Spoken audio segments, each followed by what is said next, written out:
Lumalabas ngayon sa mga project completed na si Congressman 1st District Richard Ko ay may pondo na nagkakahalaga ng 70.56 milyon noong 2023 para sa flood control project. Dahil ang team ng Bicol Integrated News katuwang ang mga researcher ay hinanap ang mga flood control project na ito sa dalawang isla ng Ticao at Berries, ngunit sa dami ng aming napagtanungan ay walang flood control project na nangyari. Ang tanong ngayon, saan napunta ang proyektong ito?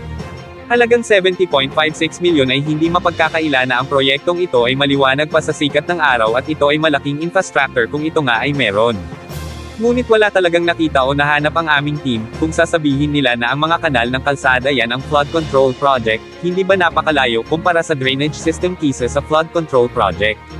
Ito ay isang malaking corruption sa pamumuno ni Richard Ko sa unang distrito, unang termino pa lang nagpapakita na ng pagiging corrupt, paano pa kaya kung maging gobernador din ito, kaya marami ang nagsasabi aanhin ang batang politiko at guwapo kung ang ugali naman ay magaspang at natototo na sa pagiging corrupt, kaya kung si Richard Ko ang maihalal, possible ang utak at magdidikta ay ang ama parent nitong si Antonio Ko kung saan ay utak ng corruption sa lalawigan ng Masbate.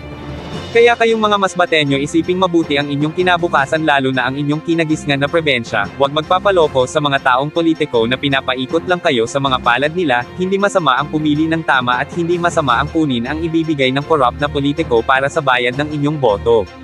Tandaan ninyo mga Masbateño, walang sino man ang nakulong dahil hindi ninyo iboboto ang taong magbabayad sa inyo.